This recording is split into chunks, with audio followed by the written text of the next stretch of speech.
I was walking up the stone steps of St. Matthew's Church, clutching the eulogy I'd written for Uncle Frank, when my world tilted on its axis. The September air in Asheville carried the scent of rain and freshly cut grass as I navigated through the cemetery in my modest black dress, the silver brooch Uncle Frank had given me pinned carefully to my lapel. At 56, I'd attended my fair share of funerals, but this one was different. This one had my heart in pieces. Joanna Whitfield! The voice cut through the solemn atmosphere like a knife. I turned to see a disheveled man running frantically between the gravestones, his threadbare jacket flapping in the wind.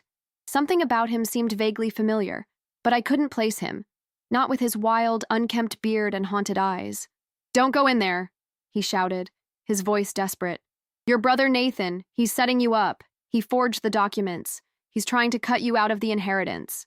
The mourners around me fell silent, their faces a mixture of shock and morbid curiosity. I froze mid-step, my knees suddenly weak. The man was now at the bottom of the church steps, breathing heavily, his eyes pleading with me. "Dennis?" I finally recognized him. Dennis Holloway, who had worked at Uncle Frank's hardware store for years. He looked nothing like the clean-cut man I remembered. "What are you talking about?" "The will," he said, lowering his voice as he climbed the steps. He smelled of gasoline and desperation. "Nathan switched it. I saw him do it. The original will, it was meant for you. Frank wanted you to have everything. 3 days ago, I'd received that strange call from Lyle Morris, Uncle Frank's attorney, telling me there had been a change to the will, just a week before Frank's death. I'd brushed it off, grief clouding my judgment. Uncle Frank had been like a father to me after our parents died. While Nathan had moved to Raleigh to pursue his business ventures, I had stayed in Asheville, visiting Frank regularly, helping him with his house, listening to his stories. When he fell ill last year, I moved into his guest room without hesitation. I cooked his meals, managed his medications, sat with him through nights when his oxygen machine's steady rhythm was our only companion. Nathan had barely called, yet now he was executor of the estate. "How do you know this, Dennis?" I asked, conscious of the stares boring into my back. "I overheard them," Dennis whispered urgently. "Nathan and those lawyer friends of his. They fired me when they realized I knew. That's why I'm like this now." He gestured vaguely at his disheveled appearance. "But I couldn't let them do this to you. Not after everything you did for Frank." The church bells chimed, signaling that the service was about to begin. I looked at the heavy wooden doors, knowing that beyond them, my brother waited, probably in his expensive suit, playing the role of the grieving nephew. "I have proof," Dennis added, reaching into his jacket. "Not here, after, but don't let them see you know." With trembling hands, I pushed open the church doors. The cool, incense-scented air enveloped me as I stepped inside. Rows of familiar and unfamiliar faces turned to look at me. Neighbors, friends, distant relatives I barely recognized. And there, at the front, standing beside the polished oak casket draped with the American flag in honor of Uncle Frank's military service, was Nathan. Our eyes locked across the church. My brother, 5 years younger but somehow looking older, with his graying temples and severe expression, stared at me with an emotion I couldn't quite name. Surprise? Fear? Guilt? Then, as if struck by an invisible force, Nathan's face drained of color. His hand clutched at his chest, and he collapsed to the floor in front of everyone. Gasps echoed through the church. People rushed forward. Someone shouted for a doctor. And I stood there, rooted to the spot, my eulogy clutched in my hand, watching chaos unfold while Dennis's words echoed in my mind. "He's trying to cut you out of the inheritance."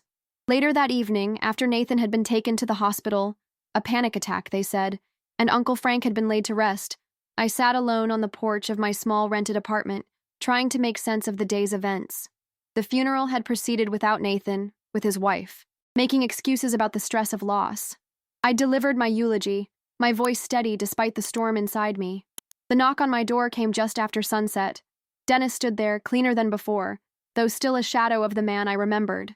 "May I come in?" he asked, his voice low. "There's something you need to see." I hesitated, then stepped aside. Dennis entered, carefully removing his worn cap. From inside his jacket, he pulled out a small, leather-bound notebook. "Frank gave me this," he said, placing it on my coffee table. "For safekeeping."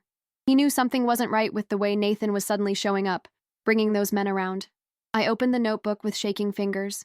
Inside were photographs of documents, Uncle Frank's original will, notarized statements, and names of two men from a local legal firm, both connected to Nathan.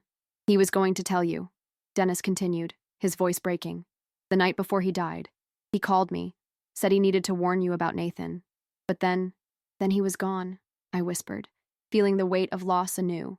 According to the photos, Uncle Frank had left me his house, the beautiful craftsman home where he'd taught me to make birdhouses as a child, where he'd comforted me through my divorce 5 years ago, where I'd cared for him in his final months. The house, the land, and his modest savings were meant to give me stability after losing my job at the school. Why would Nathan do this? I asked, though I already knew. My brother had always felt entitled to more, had always resented the close bond Uncle Frank, and I shared. His business ventures were failing, his debts mounting. Money changes people, Dennis said simply. Or maybe it just reveals who they already were. I looked at the man sitting across from me, homeless now because he'd stood up for what was right. What do we do now? I asked. Dennis met my gaze steadily. We fight for the truth. Frank deserves that much. As night fell over, Asheville, I made a silent promise to Uncle Frank and to myself. This wasn't just about an inheritance anymore. It was about honoring the truth and the memory of a man who had shown me what family really meant. And so began the battle that would change everything. The morning after the funeral dawned with a clarity that seemed almost cruel. I sat at my kitchen table, coffee growing cold between my palms as I leafed through the leather notebook Dennis had left with me. Each page revealed more of Nathan's carefully orchestrated betrayal. Dates when he'd visited Uncle Frank while I was out getting groceries. Names of the notary he'd brought to update legal documents. Even a photograph of him removing papers from Frank's home office. A memory surfaced, sharp and sudden. Uncle Frank, too.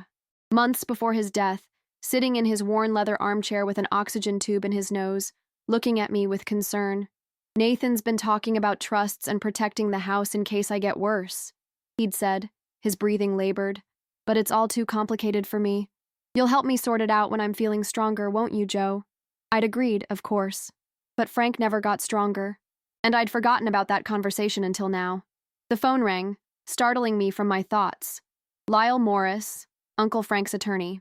Joanna, I need to see you today, he said without preamble. There are inconsistencies in Frank's paperwork that we need to discuss. An hour later, I sat across from Lyle in his downtown office. He was in his 70s, with wire-rimmed glasses and a perpetual look of gentle concern. He'd handled the Whitfield family's legal matters since before I was born. I've been reviewing the will that was filed last week, he said, his voice measured. Something doesn't add up. Frank visited me 6 months ago to update his will, leaving you the house and property. He was very clear about his wishes. But, I prompted when he paused, but this new version, submitted by Nathan just days before Frank passed, tells a completely different story. It names Nathan as the primary beneficiary and executor. Lyle removed his glasses, pinching the bridge of his nose.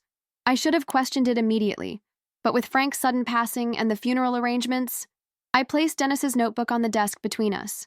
I think you need to see this. Lyle's expression grew increasingly grave as he examined the contents. When he looked up, his face had hardened into something I'd never seen before. Joanna, he said finally, what we're looking at here is fraud, plain and simple. Can we prove it? I asked. With this evidence and my testimony about Frank's original intentions? Yes, but it won't be easy. Nathan has connections in this town. He hesitated. Are you prepared for what this might do to your family? Family. The word hung in the air between us. What family did I have left, really? Parents long gone, no children of my own. A brother who would steal from me without hesitation. I'm prepared, I said, more firmly than I felt. As I left Lyle's office, my phone buzzed with a text from Nathan. Need to talk. Coming by your son. Place at 3. Important. My heart raced. Should I confront him? Play along? I called Dennis, who had given me his friend's number where he could be reached. Don't let him know what we know, Dennis advised. Not yet. Let him show his hand first. When Nathan arrived at my apartment, he looked recovered from his collapse but still pale, with shadows under his eyes. He hugged me awkwardly at the door, something he hadn't done in years. Joe, he said, settling onto my couch, yesterday was unfortunate. The stress of losing Uncle Frank, I guess. We're all grieving, I said neutrally. Yes. He cleared his throat. Look, I wanted to talk to you about Uncle Frank's will. There might be some confusion. I kept my face carefully blank. What kind of confusion? Frank made some changes near the end. He was worried about your financial situation. Wanted to make sure you were taken care of, but not overwhelmed with the responsibility of the property. Nathan's words were smooth, rehearsed. He left you a generous sum, but felt the house would be better managed if I oversaw it. For your benefit, of course. The audacity of his lie made my hands shake. I hid them in my lap. See, I said. When did he decide this? A few weeks ago. He was very clear about it. Nathan leaned forward. Joe, I know you were close to him. I know you took care of him, and I'm grateful. We all are. But managing property, dealing with taxes and maintenance, it's complicated. You've always been more heart than head. Frank knew that. The familiar diminishment stung as it always had. Nathan's subtle way of suggesting I wasn't capable, wasn't smart enough. It had been his tactic since we were children. What exactly did he leave me in this new will? I asked. $20,000, Nathan said, as if announcing a lottery win. Plus his car. I thought we could go to the bank tomorrow, get it all settled. $20,000 for a year of round-the-clock care, for a lifetime of being there when Nathan wasn't, for the love and loyalty Uncle Frank and I had shared. That's generous, I managed to say. I'll need to think about it. Nathan frowned. Think about what? It's all been decided. I just mean I need time to process everything. The funeral was just yesterday. He studied me for a moment, suspicion flickering across his face. Was that Dennis Holloway I saw at the church? The drunk who used to work for Frank? I barely noticed, I lied. There were so many people. Stay away from him, Nathan said sharply. He's unstable, got fired for stealing from the store, can't be trusted. Another lie.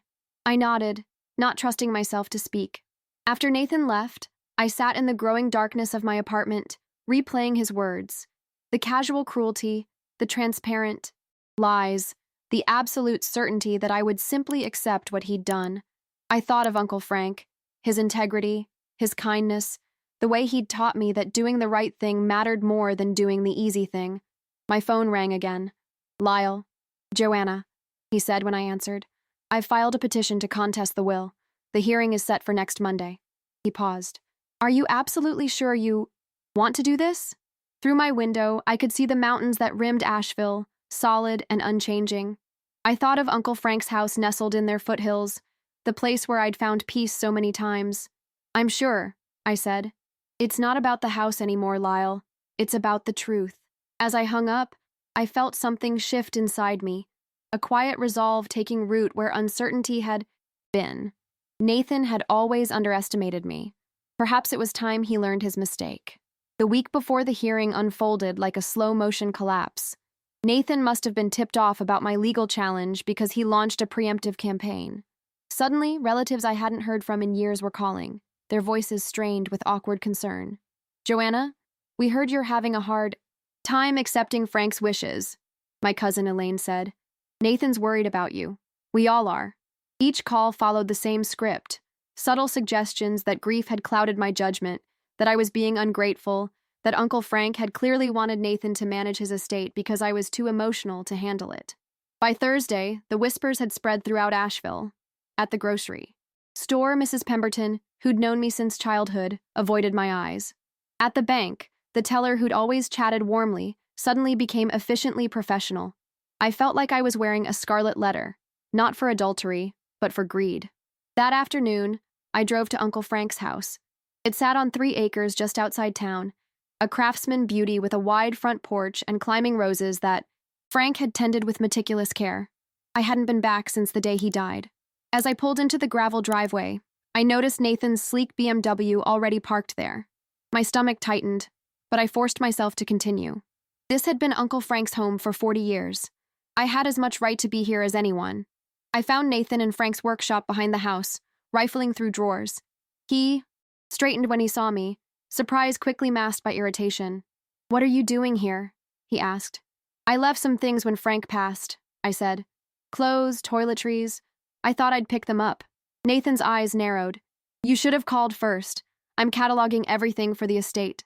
The workshop was Uncle Frank's sanctuary, where he'd taught me to sand wood until it felt like silk, where he'd built the hope chest that still sat at the foot of my bed. Now Nathan's expensive loafers tracked dirt across the floor that Frank had swept clean every evening. You never cared about any of this, I said, gesturing to the tools hanging in perfect order on the pegboard wall. You never wanted to learn how to build things. That's not the point, Joe.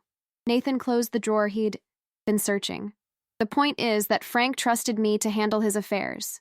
Not you. Did he? I asked quietly. Or did you make sure it looked that way? Something flashed in Nathan's eyes, a momentary crack in his composure. You've been talking to Dennis Holloway, haven't you? The man's a drunk and a thief. He was Frank's friend for 20 years. I countered. Why would he lie? Because he's desperate, homeless, probably looking for a handout. Nathan shook his head in exaggerated disappointment. I knew you were naive, but this is something else. The familiar tactic, making me doubt myself, painting me as foolish. It had worked when we were children, when I would question my own perceptions rather than stand up to him. Not anymore. I'm contesting the will, Nathan, I said, my voice steadier than I expected. The hearing is on Monday. He stilled, his face hardening. You're making a mistake, a public, humiliating mistake. Is that what you want? To drag our family's name through the dirt because you can't accept that Frank saw you for what you are, a charity case. The words stung, as they were meant to. But something had changed in me since the funeral.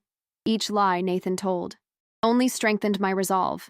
What I want, I said carefully, is for Frank's true wishes to be honored. Nothing more, nothing less. Well, you won't get it. Nathan stepped closer, his voice low. I have the will. I have the lawyers. All you have is the word of a homeless alcoholic. Who do you think the judge will believe? I didn't answer. Instead, I walked past him into the house, gathering my belongings from the guest room where I'd spent so many nights keeping vigil. As I packed, my hand brushed against the nightstand drawer. Inside was a book Uncle Frank had been reading in his final weeks, a collection of Robert Frost poems. A bookmark still held his place. On an impulse, I opened to the marked page. There, in the margin next to the road not taken, Frank had penciled a note in. His shaky handwriting, for Joanna, remember the path that seems harder is often the right one. I tucked the book into my bag, a talisman against the days ahead. When I returned to my apartment, Dennis was waiting on the steps, cleaner than before, wearing borrowed clothes that hung loose on his thin frame. I got a visit from Nathan's lawyer today, he said as I unlocked the door, threatening to sue me for defamation if I testify. Inside, I made us both tea, the routine bringing a small comfort. Are you scared? I asked. Dennis wrapped his weathered hands around the mug. Terrified, but more scared of not doing what's right. Frank was the only boss who ever treated me like a human being.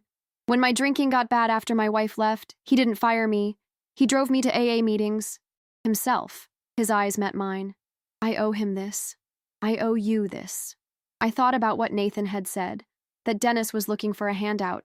The man sitting across from me didn't seem greedy or calculating. He seemed broken but dignified, holding on to his integrity when he had little else. There's something else, Dennis said, reaching into his pocket. He pulled out a small voice recorder. I didn't just see Nathan and those lawyers, I heard them. He pressed play. Through the static, Nathan's voice emerged, discussing the new arrangement with someone named James. They talked about changing dates, matching signatures, and making sure the old man doesn't catch on. Where did you get this? I asked, stunned. Frank suspected something was wrong, asked me to keep an eye on things when he was too sick to do it himself. Dennis's face clouded. I was sleeping in my car behind the hardware store when they came in that night, recorded it through the window. I stared at the tiny device that might change everything. Does Lyle know about this? Dennis nodded. Gave him a copy yesterday. He thinks it's enough, combined with the notebook and his own testimony about Frank's intentions. Hope flickered, fragile but real. I looked at Dennis, this unlikely guardian angel who had sacrificed what little security he had left to honor his friend's memory. Why didn't you come forward sooner? I asked. His gaze dropped to his hands. Fear, shame. When you're living on the streets, your word doesn't count for much. I didn't think anyone would believe me over Nathan. He gave a small, humorless laugh. Still don't, really. But Frank always said you have to try to do the right thing, even when it's hard. The echo of my uncle's philosophy and Dennis's words brought tears to my eyes. Even gone, Frank was still teaching us how to be better people. That night, I couldn't sleep. I sat on my small balcony, watching the lights of Asheville twinkle below. I thought of all the choices that had led me here, staying in my hometown while friends moved away, prioritizing relationships over career advancement, caring for Uncle Frank when it would have been easier to hire help. None of those choices had brought me wealth or status, but they had given me something Nathan would never understand, a life rich in connection, in meaning, in love, freely given and received. My phone buzzed with a text. Nathan again. Last chance to drop this, Joe. Once we go to court, there's no going back. Think about your reputation. Think about what people will say. I thought about the book in my bag, about Frank's penciled note. The harder path, the right path. I didn't reply. Monday morning arrived with an unseasonable chill. I dressed with care, a navy suit I'd bought years ago for job. Interviews. A simple pearl necklace that had belonged to my mother. No flashy jewelry or designer labels like Nathan's wife would wear, just clean, dignified simplicity. The courthouse in downtown Asheville was an imposing granite building that had witnessed generations of Whitfield family matters, marriages, divorces, property disputes. Today it would witness something new, a sister standing up to Beau, her brother's betrayal. Lyle met me on the steps, his briefcase in hand. Ready? As I'll ever be, I replied. Inside, the courtroom was already half full. Nathan sat at the front with two attorneys in expensive suits. His wife, Diane, sat directly behind him, her blonde hair pulled into a severe bun, her face a mask of controlled disdain. Several of our distant relatives had come to watch the spectacle, their loyalties clearly with Nathan based on where they chose to sit. And then I saw him, Dennis, nearly unrecognizable in a borrowed suit, hair trimmed, face cleanly shaven. He nodded solemnly when our eyes met. Beside him sat an elderly woman I recognized as Mrs. Harper, who had cleaned Uncle Frank's house for decades. Judge Eleanor Braddock entered, a stern-looking woman in her 60s with shrewd eyes behind rimless glasses. She was known for her no-nonsense approach and unwavering fairness, a fact that gave me comfort. We're here today regarding the contested will of Francis James Whitfield, she began. I understand there are allegations of fraud and forgery. That's a serious charge. I expect both sides to present clear factual evidence. Nathan's lead attorney, James Wilson, went first. He was smooth and convincing, painting a picture of Uncle Frank as a man concerned about his unstable niece, who needed financial guidance. He suggested that my grief had turned to bitterness, causing me to make unfounded accusations against my successful and respected brother. The will is clear, Your Honor, Wilson concluded. Francis Whitfield wanted his nephew, a successful businessman, to manage his estate and provide a reasonable stipend to his niece. These accusations of forgery are nothing more than the desperate attempts of a woman who cannot accept her uncle's final wishes. The character assassination was expected, but it still hurt. I kept my face neutral, hands folded in my lap, as Wilson portrayed me as emotionally unstable, financially, irresponsible, and pathetically dependent on my uncle's charity. When Lyle's turn came, he approached the bench with quiet dignity. Your Honor, I've been the Whitfield family attorney for 43 years. I drafted Francis Whitfield's original will 8 months ago at his explicit request. Lyle placed a document on the judge's bench. This will left his house and property to his niece, Joanna. Whitfield, who had cared for him throughout his illness, and who, according to Francis, showed the true meaning of family. Nathan shifted uncomfortably in his seat as Lyle continued. The will that Mr. Wilson presented was allegedly signed just 1 week before Francis died. At that time, Francis was on heavy medication and rarely lucid. As his primary caregiver, Ms. Whitfield was with him constantly during this period, yet somehow never witnessed this dramatic change of heart. Lyle then called Dennis to the stand. I held my breath as he walked forward, knowing how much courage it took for him to be here. Mr. Holloway, Lyle began, what was your relationship with Francis Whitfield? I worked at his hardware store for 6 years, sir, and he was my friend. Dennis's voice was steady, his eyes fixed straight ahead. And why are you no longer employed there? I was fired 3 weeks before Mr. Whitfield died. By him. Dennis nodded toward Nathan. On what grounds? He said I was stealing. I wasn't. He just needed a reason to get rid of me because I'd seen too much. Wilson objected immediately. Speculation, Your Honor. I'll rephrase, Lyle said calmly. Mr. Holloway, what exactly had you seen that might have concerned Nathan Whitfield? Dennis described finding Nathan in Frank's office after hours, removing documents from the safe. He explained how Frank had grown suspicious and asked him to keep watch. Then Lyle played the recording, Nathan's voice filling the courtroom, discussing the forged will with the very attorney who now represented him. Murmur ran through the courtroom. Nathan's face had gone pale, his eyes darting to his lawyer in panic. Wilson tried to discredit Dennis by bringing up his homelessness and past struggles with alcohol, but the damage was done. The recording was damning, especially when a forensic audio expert confirmed it hadn't been altered. The final blow came when Mrs. Harper took the stand. The elderly housekeeper testified that she had overheard Nathan pressuring a heavily medicated Frank to sign documents, promising they were just routine paperwork when Frank was too weak to read them himself. Did Francis Whitfield ever tell you his intentions regarding his property? Lyle asked her. Many times, Mrs. Harper said firmly. He wanted Joanna to have the house, said she was the only one who truly loved it like he did. She looked directly at me, her eyes kind. He told me, Martha, when I'm gone, my Joanna will keep my roses blooming. That's how I knew something was wrong when I heard about the new will. By the time Lyle called me to testify, the mood in the courtroom had shifted palpably. I spoke quietly but clearly about my relationship with Uncle Frank, about the year I'd spent caring for him, about the conversations we'd had regarding his wishes for the property. He never mentioned changing his will, I concluded. Not once. Wilson's cross-examination was aggressive, designed to provoke an emotional response that would support their portrayal of me as unstable. He questioned my financial history, my divorce, my job loss, as if any of these made me less deserving of Uncle Frank's trust. Isn't it true, he pressed, that you stand to gain significantly from overturning this will, that your motives are purely financial? I looked directly at Nathan as I answered. What I stand to gain is the truth. Uncle Frank's true wishes being honored. That's worth more than any house or property. The hearing lasted until late afternoon. When Judge Braddock finally spoke, her voice cut through the tension like a blade. I've heard enough, she said. Based on the evidence presented, I find clear indications of fraudulent activity in the creation and execution of the most recent will. I am invalidating this document and reinstating the original will dated February 15th of this year. She turned her stern gaze to Nathan. Furthermore, I am referring this matter to the District Attorney's Office for investigation into potential criminal charges for fraud and elder abuse. The courtroom erupted in whispers. Nathan sat frozen, his carefully constructed facade crumbling before my eyes. As we left the courthouse, reporters gathered on the steps, hungry for details of the family scandal. Lyle shielded me from their questions, guiding me to his car. You did it, he said simply, but the victory felt hollow. I had won back Uncle Frank's house, but lost what little family I had left.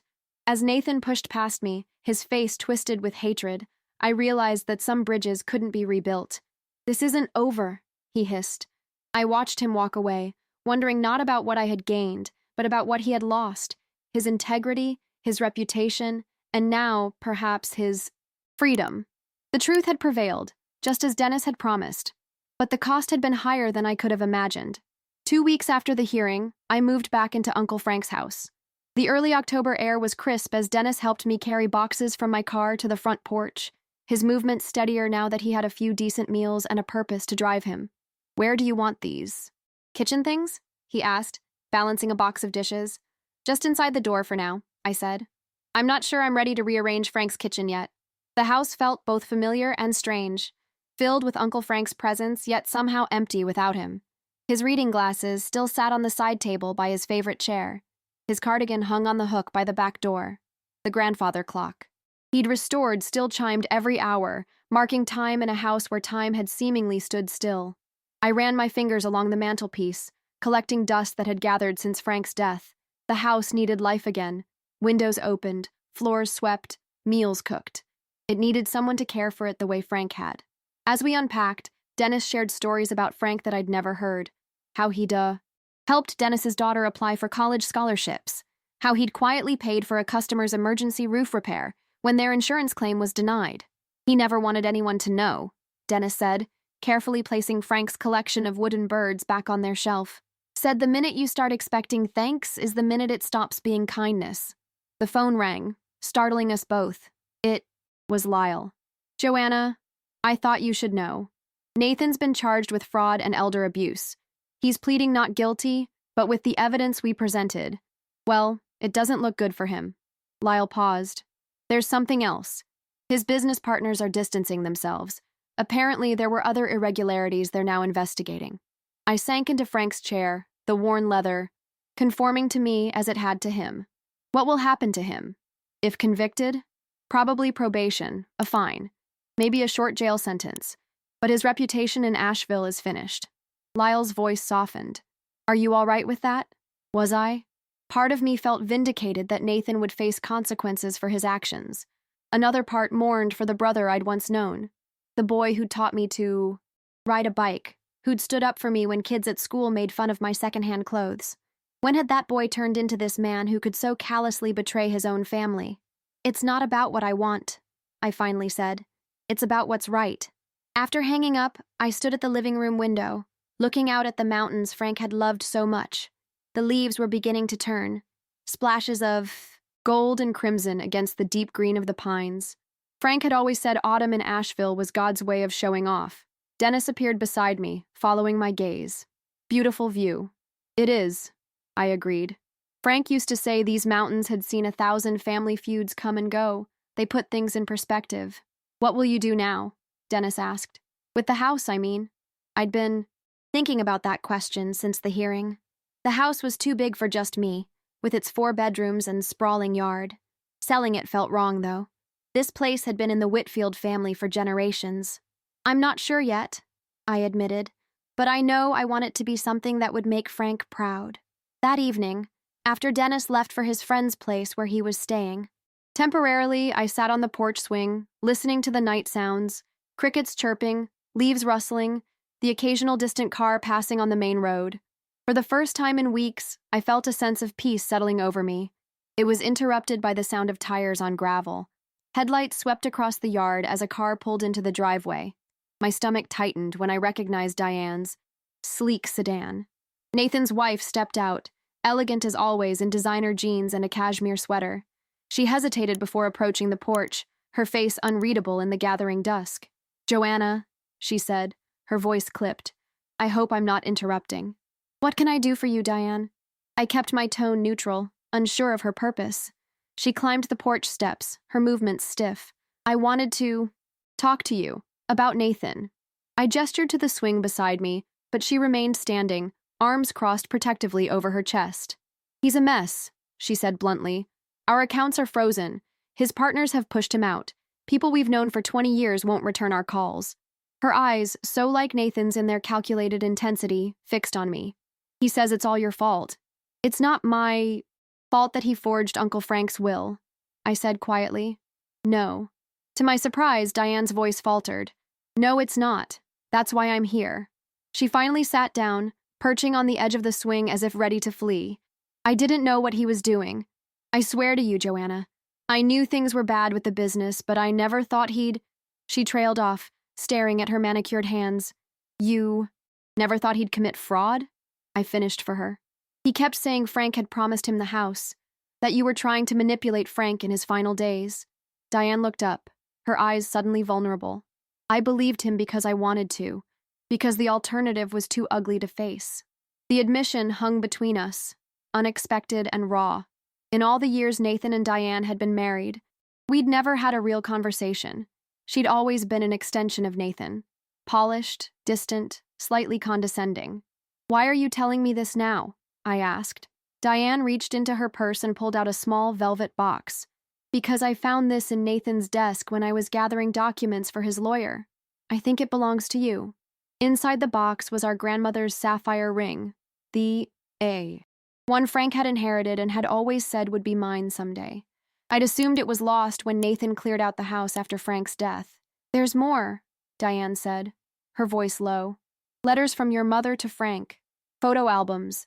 Things I know Nathan took because he didn't want you to have them. She looked away, toward the darkening mountains. I can bring them tomorrow, if you want. I turned the ring over in my palm, feeling its familiar weight. Thank you, I said simply. Diane stood to leave, then hesitated. He wasn't always like this, was he? The man I married, the brother you grew up with. The question caught me off guard with its vulnerability, its quiet desperation for reassurance that she hadn't spent 20 years loving a monster. No, I said honestly. He wasn't. Always like this. After Diane left, I sat in the growing darkness, thinking about the strange turns life takes, how the people we think we know can surprise us for better or worse. I thought about Nathan facing the consequences of his actions, about Diane finding her own moral compass when it mattered most, and I thought about Uncle Frank, who had trusted that the truth would find its way to the surface, even when he was no longer here to defend it. The next morning, I woke early and walked the property as the sun rose over the mountains. The air was cool and misty, dew sparkling on the grass. In the garden, Frank's roses still bloomed defiantly against the approaching winter, their petals edged with frost but stubbornly vibrant. As I rounded the corner of the house, I noticed Dennis's truck parked in the driveway. He sat on the tailgate, 2 cups of coffee in hand. "Thought you might need this," he said, offering me one. "Moving day's always rough." "Thanks." I took the cup gratefully, warming my hands around it. "How did you know I'd be up this early?" "Frank always said you were a sunrise person." Dennis smiled. "Said it was one of the things he admired most about you. Always. Ready to start fresh, no matter what happened the day before." We sat in companionable silence, watching the mist lift from the valley below. An idea that had been forming in my mind since yesterday solidified into certainty. "Dennis," I said, "what would you think about helping me turn the workshop into a living space? Something small but comfortable." He looked at me questioningly. "I've been thinking about what to do with this place," I continued. "It's too big for just me, but I don't want to sell it." I took a deep breath. "What if we turned it into a transitional home for people who need a fresh start?" Dennis's eyes widened. "Like a halfway house?" "Something like that. For people recovering from addiction or homelessness or domestic violence. People who need safety and stability while they rebuild their lives." I gestured toward the mountains. "Frank always said this land had healing in it. Maybe it's time to share that healing with others." Dennis was quiet for a long moment, his weathered face thoughtful. "Frank would have loved that idea," he finally said, "and I'd be honored to help." As the sun climbed higher, casting long shadows across the lawn, I felt something shift inside me. A door closing on one chapter of my life, another opening to something new and unexpected. The house that Nathan had tried to steal from me would become something neither of us had imagined, a sanctuary for those who, like Dennis, needed a second chance. Uncle Frank had left me more than property. He'd left me his legacy of compassion, of doing the right thing even when it was difficult. Now it was my turn to carry that legacy forward. By December, the transformation of Uncle Frank's property was well underway. I'd named it Frank's Place, a simple title for what was becoming an ambitious project. With Lyle's help, I'd established a nonprofit organization, applied for the necessary permits, and begun renovations to convert the spacious house into a transitional living facility. The main house would have 6 bedrooms for residents, with common areas for meals and meetings. Frank's workshop was being converted into a comfortable apartment for Dennis, who had agreed to serve as the on-site manager. We'd broken ground on a small garden cottage for me at the edge of the property, close enough to be involved but separate enough to give the residents space. On a crisp Saturday morning, I was sorting through boxes in Frank's study when I found a folder labeled, "For Joanna, After." Inside were detailed plans for the property, sketches of additional buildings, garden layouts, even a small woodworking studio where residents could learn carpentry skills. "He knew," I whispered to myself, tracing Frank's neat handwriting with my fingertip. Somehow he knew what this place could become. A knock at the door interrupted my thoughts. I opened it to find Mrs. Harper, Frank's former housekeeper, holding a covered dish. "Chicken casserole," she announced, bustling past me into the kitchen. "You and those workers need something substantial." She eyed the renovation chaos with approval. Frank would be pleased to see all this activity. He always said this house was too quiet. Mrs. Harper had become a regular visitor, bringing food and stories in equal measure. Today she had news. "Did you hear about Nathan?" she asked, arranging the casserole on a hot pad. "They say he's taking a plea deal, probation and community service. No jail time." I nodded. Lyle had called yesterday with the same information. Nathan would avoid incarceration, but would have a felony record. His career in financial services was effectively over. "How do you feel about that?" Mrs. Harper asked, studying my face. "Relieved, mostly," I admitted. I never wanted him to go to prison. I just wanted the truth to come out. Well, it certainly did, Mrs. Harper said with satisfaction. The whole town's talking about nothing else, and about what you're doing with this place. She patted my hand. You're making something good from something bad. That's a rare gift. After lunch with the renovation crew, I drove into town to meet with a social worker who had expressed interest in partnering with Frank's place. The coffee shop on Main Street was decorated for Christmas, twinkling lights framing the windows, a small tree by the counter laden with handmade ornaments. Laura. Chen was already waiting, a portfolio open in front of her, her dark hair pulled back in a practical ponytail. She stood to greet me with a warm handshake. Joanna, it's good to finally meet you in person. I've heard so much about your project. We spent an hour discussing logistics, intake procedures, screening processes, support services. Laura's enthusiasm matched my own, her practical knowledge, filling gaps in my planning. The need is enormous, she explained, especially for women leaving abusive situations or people in recovery who need stable housing to maintain sobriety. Your 6 beds will fill immediately. That's both encouraging and heartbreaking, I said. Laura nodded. Always is in this work, but every life you touch matters. She closed her portfolio. I have one more stop. Today, would you like to come along? There's someone I think you should meet. 20 minutes later, we pulled up to a small, run-down apartment complex on the outskirts of town. Laura led me to a ground-floor unit where a young woman answered the door, a toddler balanced on her hip. Joanna, this is Melissa and her daughter, Emma, Laura said. Melissa, this is Joanna Whitfield, the woman I was telling you about. Melissa was barely 20, with tired eyes and a cautious smile. Her apartment was spare but meticulously clean, with second-hand furniture and walls decorated with her daughter's crayon drawings. Over cups of instant coffee, Melissa shared her story. An abusive relationship, a desperate escape in the middle of the night, months in a shelter before finding this apartment. Now she was working 2 jobs, taking online classes, and dreaming of a better future for Emma. Laura says your place might be ready by spring, Melissa said, hope brightening her face. Is that true? That's the plan, I confirmed. We'll have childcare too, and a community garden where Emma can learn to grow vegetables. The little girl looked up at the mention of her name, offering me a shy smile that clutched at my heart. We'll have a room waiting for you, I promised. Driving home, the mountains outlined against the winter sunset, I thought about Melissa and Emma, about the invisible struggles happening behind closed doors all over Asheville. I thought about the strange path that had led me here, from grief to betrayal to purpose. When I pulled into the driveway, Dennis was on the porch. With a group of volunteers who had been helping with the renovations, they were sharing pizza and beer, their laughter carrying across the yard. Dennis waved me over. Just in time, he called. We finished the framing on your cottage today. Want to see? I followed the group to the edge of the property where my future home was taking shape, a simple 1-bedroom structure with large windows facing the mountains. The foundation was solid, the framing square and true. Uncle Frank would have approved of the craftsmanship. It's perfect, I said, feeling unexpectedly emotional. One of the volunteers, a recovering addict named Steve, who had been sleeping in his car before Dennis introduced him to our project, handed me a hammer. Tradition says the owner should drive at least 1 nail. He explained with a grin.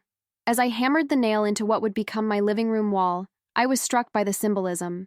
Building something new from the raw materials of loss and betrayal. Every nail, every board represented a choice to create rather than destroy, to move forward rather than remain trapped in bitterness. That evening, after everyone had gone, I sat on the half-built porch of my cottage, watching darkness settle over the property. The main house glowed with warmth, light spilling from windows where once there had been only shadows. In the distance, I could see Dennis in the workshop-turned-apartment, moving about his new space with the contentment of a man who had found his place in the world. My phone buzzed with a text from Diane. Papers finalized today. Officially. Divorced. Thank you for showing me there's life after betrayal. Since that night on the porch, Diane and I had developed an unexpected friendship. She had returned all the family mementos Nathan had taken and had even donated furniture from their Raleigh house to Frank's place. Her lawyer friends were helping with the legal aspects of our nonprofit status. Like me, she was building something new. From the wreckage of broken trust. As I was about to respond, another text came through. This one from Nathan, the first contact since the hearing. Heard what you're doing with the house. Not what I would have done. But Frank would approve. Good luck with it. No apology. No admission of wrongdoing. Just a grudging acknowledgement that perhaps, in this one thing, I had made the right choice. From Nathan, it was as close to reconciliation as I was likely to get. I didn't reply. Some bridges remain burned, and that's as it should be. Not every relationship deserves reconstruction. Instead, I texted Diane back. There's always life after betrayal. The view is better from here anyway. Looking out at the mountains Frank had loved, at the property that was becoming a place of healing rather than a battleground, I felt a sense of rightness settle over me. The inheritance I'd fought for wasn't just a house or land. It was the chance to continue Frank's legacy of quiet generosity, of doing good without expectation of reward. Nathan had wanted the property for what it was worth. I wanted it for what it could become. In the end, we had both gotten exactly what we deserved. Spring arrived in Asheville with an explosion of color, dogwoods blooming white against the green hills, wildflowers carpeting the meadows, Frank's roses pushing new growth from carefully pruned canes. The transformation of the property matched the season's renewal, with renovations nearly complete and our opening date just weeks away. On a mild April morning, I stood in what had once been Uncle Frank's living room, now converted into a bright community space with comfortable seating and bookshelves lining the walls. Dennis was hanging framed photographs, images of the mountains in different seasons, capturing the timeless beauty that had brought such peace to Frank in his final years. "Where do you want the big one?" Dennis asked, holding up a large photograph of Uncle Frank standing proudly in front of his workshop, tools in hand, his face creased with laughter. "Above the fireplace," I said without hesitation. "He should be the heart of this place." As Dennis carefully positioned the frame, Laura arrived with a stack of folders. In the months since our first meeting, she had become not just a professional ally but a friend, her practical wisdom balancing my sometimes overambitious plans. "Final approval came through this morning," she announced, triumphant. "We're officially licensed to operate. 6 residents to start, with approval for expansion up to 12 once we've been operational for a year." I exhaled a breath I hadn't realized I was holding. "So we can start accepting applications?" "Already have 5 completed ones," Laura said, placing the folders on the coffee table. "Including Melissa and Emma. They could move in as early as next week if you're ready." I looked around at the space that had once been the setting for family holidays, for quiet evenings with Uncle Frank discussing books or politics or the best way to keep deer from eating his vegetable garden. Now it would welcome strangers seeking safety, stability, and a second chance. The thought filled me with both nervousness and profound satisfaction. "We're ready," I confirmed. The cottage at the edge of the property, my new home, was finished now, simple but perfect with its wide windows and small covered porch. I'd furnished it sparsely, bringing only what I truly needed from my apartment. Frank's wingback chair occupied the place of honor by the window, positioned to capture the same mountain view he had loved from his own home. That evening I sat in that chair watching the sunset paint the mountains in shades of gold and purple. My phone rang. Lyle, calling with news.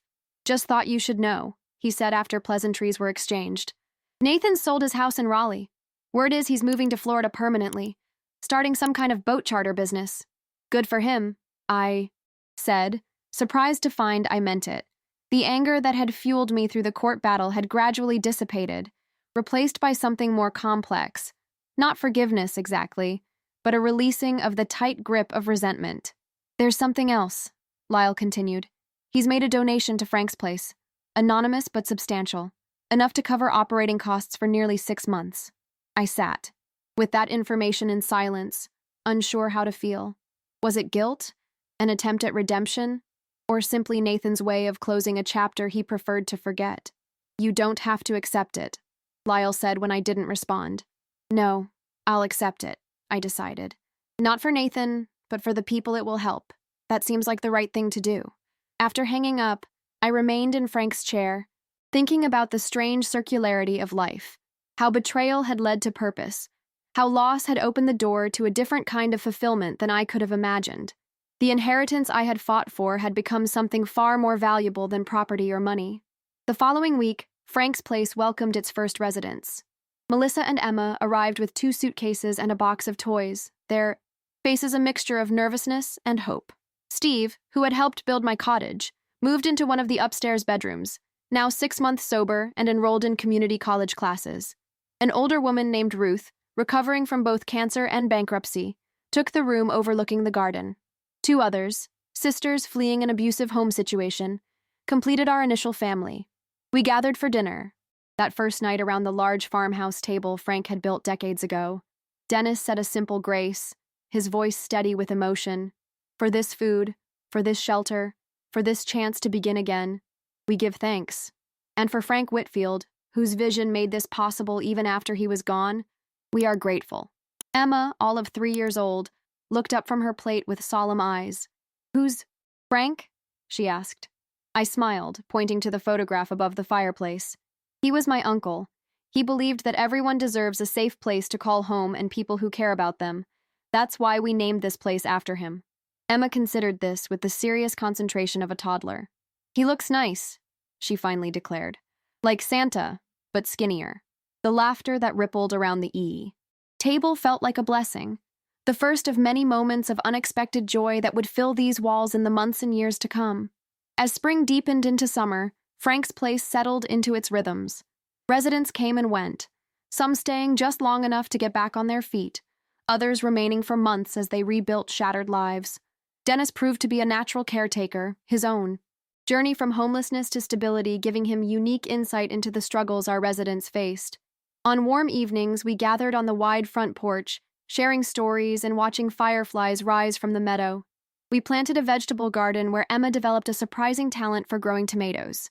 We established a small woodworking program in Frank's workshop, teaching basic carpentry skills that could lead to employment. Diane visited occasionally, bringing donations and spending time with the children. She had moved to Charlotte, started a new career in nonprofit management, and begun dating a kind-eyed history professor. The shadow that had hung over her during her marriage to Nathan had lifted, revealing a woman of warmth and generosity I had never glimpsed before. I used to be so afraid of losing everything, she confided during one visit, as we sat on my cottage porch watching the sunset. That's why I looked the other way when Nathan did things I knew weren't right. I thought security meant having things, status, the right address. She smiled, a genuine expression that reached her eyes. Now I know security comes from being able to face yourself in the mirror every morning. I thought about my own journey, from the uncertainty of unemployment to the fulfillment of creating something meaningful from Uncle Frank's legacy. Frank used to say that the best inheritance is an example worth following, I told her. I think he would be pleased with how things turned out. Even with Nathan? Diane asked, her expression curious rather than defensive. I considered the question carefully. Nathan made his choices, but good has come from them anyway, just not in the way he intended. I gestured toward the main house, where lights glowed in windows and the sound of laughter drifted across the yard. Frank believed that truth and love always find a way to the surface. I think he was right. As summer faded into fall, I received a letter. Actual paper mail, postmarked from Key West. Inside was a brief note in Nathan's familiar handwriting. Joe, I'm not good at apologies. Never have been. But I want you to know I think about Frank every day. About what I did. About what you've done with the place. It's better than anything I would have created with it. The money was just money. Use it well. No explicit admission of guilt. No direct apology. Yet between the lines, I sensed something I had never expected from my brother. A glimmer of regret, perhaps even respect. I didn't respond. Some conversations are better left in silence. Some relationships better honored in their absence than forced into uncomfortable reconciliation. Nathan and I shared blood and history, but our paths had diverged too sharply to find common ground again. And that was okay. The first anniversary of Uncle Frank's death arrived with the falling leaves. We marked the occasion with a small ceremony in the garden, planting a young oak tree in his memory. Each resident placed a handful of soil around its roots, adding their own silent tribute to a man they had never met, but whose legacy had given them shelter. As I watched Emma carefully, patting the soil with her small hands, I felt Uncle Frank's presence so strongly it nearly took my breath away. Not as a ghost or a supernatural visitation, but as the living result of the values he had planted in me. Compassion, integrity, the courage to stand for what is right even when it's difficult. The inheritance I had fought for wasn't the house or the land. It was this moment, this continuation of what Frank had believed in, this opportunity to extend his quiet goodness into the future through lives transformed and hearts healed. I looked up at the mountains, solid and unchanging against the October sky, and whispered, "Thank you, Frank, for everything." The wind rustled through the fallen leaves, carrying the sound of new beginnings. 3 years passed, seasons turning like pages in a book. Frank's place expanded, adding 2 small cabins at the edge of the property to accommodate more residents. What had begun as a temporary safe haven evolved into something more comprehensive, a place where people not only found shelter, but also discovered purpose and community. On a crisp autumn morning similar to the day of Uncle Frank's funeral, I stood in the workshop supervising a carpentry class. 6 residents were learning to build simple birdhouses, their faces intent with concentration, as Dennis demonstrated proper sanding techniques. "Remember what Frank always said," Dennis told them, his voice carrying the quiet authority of someone who had walked the difficult road from brokenness to wholeness. "You can't rush craftsmanship. The patience you learn here will serve you in every area of life." I smiled, hearing Uncle Frank's wisdom echoed in Dennis's words. The workshop was filled with sunlight and the sweet smell of fresh-cut pine, a fitting tribute to the man who had spent so many hours here creating beautiful things with his hands. My phone buzzed with a text from Lyle. "Judge Braddock retiring next month. Dinner to celebrate? Bring Dennis. Eleanor." Braddock, the judge who had seen through Nathan's deception and restored Uncle Frank's true will, had become an unexpected ally in our work. Her endorsement had opened doors with funding agencies and local government, allowing Frank's place to grow beyond my initial vision. As I tucked my phone away, Emma burst into the workshop, now a spirited 6-year-old with her mother's determination and a confidence born of stable surroundings. "Miss Joanna, there's a lady at the house asking for you," she announced importantly. "She has fancy shoes and a big folder." I followed Emma back to the main house, curious. In the living room stood a slender woman in her 40s with stylish glasses and an air of contained energy. She extended her hand as I entered. "Ms. Whitfield, I'm Rebecca Mercer from the Asheville Community Foundation. We've been following your work here with great interest." Over coffee at the kitchen table, Rebecca explained that the foundation was looking to fund innovative approaches to transitional housing and community support. Frank's place, with its combination of shelter, skills training, and ongoing mentorship, had caught their attention. "We'd like to offer a matching grant," she said, opening her folder to reveal figures that made my breath catch. "Enough to double your capacity and establish an endowment to ensure long-term sustainability." It was more money than I had ever imagined. Enough to secure Frank's place for generations to come. "There's one condition," Rebecca continued. "We'd like to document your story, how this all began, what drove you to create this place. The foundation believes personal narratives can inspire similar initiatives in other communities." The request took me back to that day on the church steps, to Dennis's desperate warning and Nathan's collapse, to the painful court battle and the gradual transformation of betrayal into purpose. Could sharing that story really help others? "I'll need to think about it," I told her honestly. After Rebecca left, I walked the property, following the paths Uncle Frank had laid decades ago. The late afternoon sun gilded the mountains, the same view that had brought him peace now working its magic on me. By the time I reached the oak tree we had planted in his memory, now tall enough to cast a small shadow, I had made my decision. The next morning, I called Rebecca and agreed to her proposal. "But I want to tell the whole story," I insisted. "Not just the inspirational parts, but the messy human reality of it. That's exactly what will make it powerful," she assured me. 2 weeks later, I sat across from a documentary filmmaker in my cottage, feeling strangely vulnerable as I recounted the events that had led to Frank's place. I spoke of Uncle Frank's illness, of Nathan's betrayal, of the courthouse confrontation that had changed everything. "Do you ever hear from your brother?" the filmmaker asked. "Occasionally," I admitted. "Birthday cards, a donation every Christmas, always anonymous, but we know it's from him." "Have you forgiven him?" The question hung in the air, complex and weighted. I looked out the window to where residents were harvesting the last of the summer vegetables, their laughter carrying across the yard. "Forgiveness is a journey, not a destination," I finally said. "I've let go of the anger. I've found purpose in what happened. As for forgiveness," I paused, considering. "I've forgiven the betrayal. But that doesn't mean I want Nathan back in my life. Some boundaries are healthy, even necessary." "And what would you say is the most important lesson from all of this?" the filmmaker asked. I thought of Uncle Frank's note in the poetry book. The path that seems harder is often the right one. That the truth always finds its way to the surface, I said. And that what looks like an ending is often just a different beginning than the one you imagined. The documentary premiered at a small theater in downtown Asheville. 6 months later, the entire Frank's Place family attended. Residents past and present, Dennis in a new suit, Laura and her husband, Lyle and Judge Braddock, even Diane, who drove up from Charlotte for the occasion. Seeing our story through someone else's lens was surreal. The pain and betrayal transformed into something meaningful, the struggle given purpose and context. The filmmaker had captured not just the legal battle, but the quiet moments of healing that had followed. Emma planting tomatoes, Steve receiving his associate's degree, Ruth teaching a new resident to knit on the front porch. At the reception afterward, a woman approached me, her eyes bright with unshed tears. "My brother did something similar to me when our parents died," she confided. "I've been so angry, so stuck. But seeing what you've created out of that kind of betrayal," she shook her head in wonder, "it gives me hope that there might be a purpose for my pain too." As I drove home that night, the road winding through the dark mountains, I thought about the strange alchemy that turns loss into legacy, betrayal into blessing. Uncle Frank had known something I was only beginning to understand, that life's greatest challenges often contain within them the seeds of our most meaningful contributions. The next morning dawned clear and cold, the kind of crystalline autumn day that had always been Uncle Frank's favorite.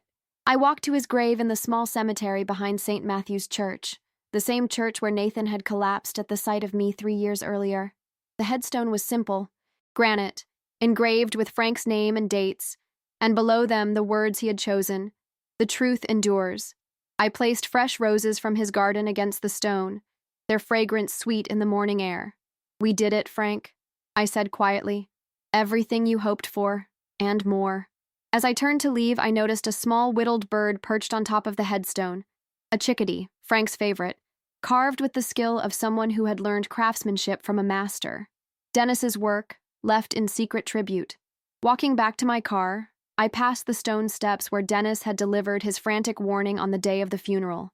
I paused, remembering the fear and uncertainty of that moment, marveling at how a single act of courage had altered the course of so many lives. The final interview for the documentary had asked what I would say to Uncle Frank if I could speak to him one more time. My answer had been simple. I would thank him for trusting me with his legacy, and I would tell him that what Nathan tried to steal has multiplied 100-fold. Back at Frank's Place, residents were gathering for breakfast, the big farmhouse table surrounded by faces that reflected the full spectrum of human experience, loss and hope, struggle and triumph, the daily work of beginning again.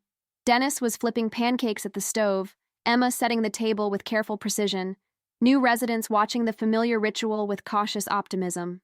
I took my place among them, in the house that betrayal had nearly taken from me, now transformed into a home for dozens who had faced their own betrayals and losses. The inheritance I had fought for had become so much more than property or possessions. It had become a living testament to Uncle Frank's belief that doing the right thing, even when difficult, always bears fruit in the end.